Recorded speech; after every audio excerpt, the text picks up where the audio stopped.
कश्मीर की बर्फीली घाटी, तापमान -15, हर ओर सफेद बर्फ, हवा इतनी ठंडी कि सांस लेना भी कठिन था। भारतीय सेना की 7वीं सिख लाइट इन्फेंट्री कंपनी का कैंप वहीं तैनात था। कैंप के भीतर अलाव के पास जवान बैठे चाय पी रहे थे। हल्की हल्की हंसी मजाक चल रहा था, लेकिन सभी की आंखों में सतर्कता झलक रही थी।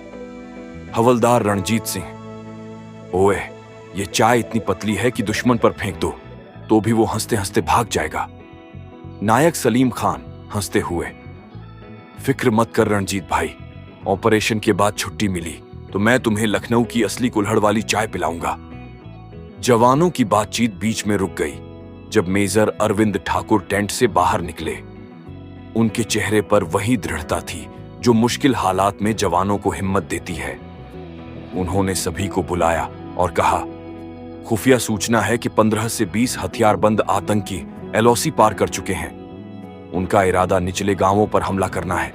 यह हमारी जिम्मेदारी है कि उन्हें रोकें। आज रात हम ऑपरेशन सीमा प्रहरी शुरू करेंगे। जवानों ने जोरदार स्वर में कहा, जय हिंद। ऑपरेशन की तैयारी पूरी हुई। हथियार चेक हुए, नक्शा देखा गया और हर टुकड़ी को अपनी भूमिका बताई गई। रवाना होने से ठीक पहले जवान अपने अपने मन की बातें कर रहे थे। सलीम धीरे से रणजीत से, भाई, मेरी बेटी अब 2 साल की हो गई होगी, वो बोलना सीख रही होगी। अल्लाह करे इस बार छुट्टी मिली तो मैं उसे खुद स्कूल छोड़ूं। रणजीत मुस्कुराते हुए, और जब वो स्कूल जाएगी मैं आकर उसके लिए लड्डू लेकर जाऊंगा। तू बस मिशन पूरा कर भाई। मेजर ठाकुर यह सब सुन रहे थे। उनके मन में भी अपनी मां की तस्वीर थी, लेकिन उन्होंने सिर्फ इतना कहा, परिवार की चिंता मत करो, आज रात हम सिर्फ भारत मां के बेटे हैं। आधी रात, चांद बादलों में छुपा हुआ था। जवान बर्फ पर ऐसे चल रहे थे जैसे परछाई। कंपनी 3 हिस्सों में बटी। अल्फा टुकड़ी घाटी के नीचे वाले रास्ते पर तैनात, ब्रावो टुकड़ी पहाड़ की ऊंचाई से फायर सपोर्ट देने के लिए, चार्ली टुकड़ी मेजर ठाकुर और रणजीत के नेतृत्व में सीधा दुश्मन के ठिकाने की ओर। रास्ता खतरनाक था, कहीं बर्फ ढलान पर फिसलने का डर, कहीं दुश्मन के जासूस होने का शक, लेकिन हर कदम दृढ़ था। सुबह होने से पहले जवानों ने देखा, पहाड़ की एक बड़ी गुफा से हल्की रोशनी और धुआं निकल रहा था। नाइट विजन में साफ दिख रहा था कि आतंकी हथियार और गोला बारूद जमा कर रहे थे। मेजर ठाकुर ने हाथ के इशारे से पोजीशन लेने का आदेश दिया। जवान सांस रोके इंतजार करने लगे। अचानक एक आतंकी बाहर आया और उसने आकाश में रॉकेट लॉन्चर दागा। इशारा साफ था, हमला अब शुरू होगा। हाय, हाय, गोलियों की आवाज गूंज उठी। ब्रावो टुकड़ी ने ऊपर से गोलियों की बौछार शुरू कर दी। अल्फा टुकड़ी ने दोनों ओर से घेरा कस दिया। चार्ली टुकड़ी सीधे गुफा की ओर बढ़ी। आतंकी पूरी तैयारी के साथ आए थे। मशीन गनों, रॉकेट लॉन्चरों और ग्रेनेड से घाटी गूंज उठी। जवान भी पीछे नहीं हटे। रणजीत ने ग्रेनेड फेंककर 3 आतंकियों को ढेर कर दिया। सलीम ने स्नाइपर से लगातार सटीक निशाने लगाए।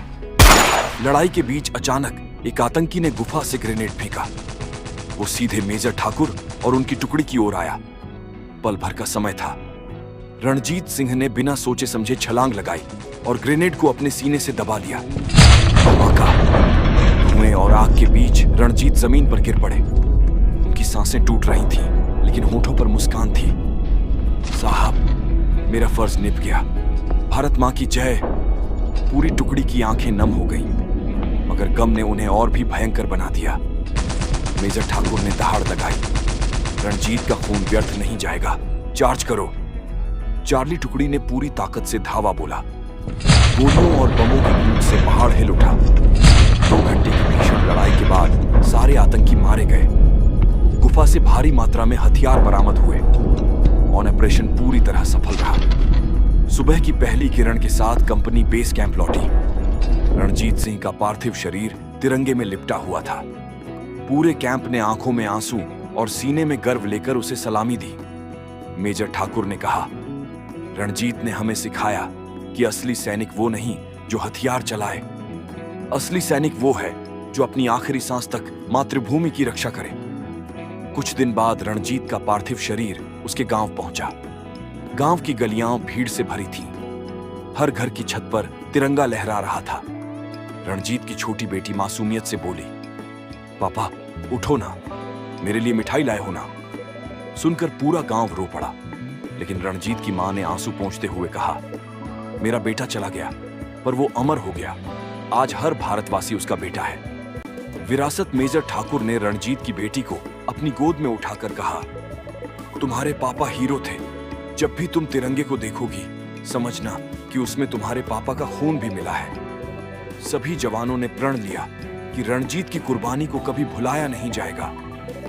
अंतिम संदेश, सैनिक सिर्फ एक वर्दीधारी इंसान नहीं होता, वह देश का प्रहरी, अपने परिवार की ढाल और आने वाली पीढ़ियों का रक्षक होता है।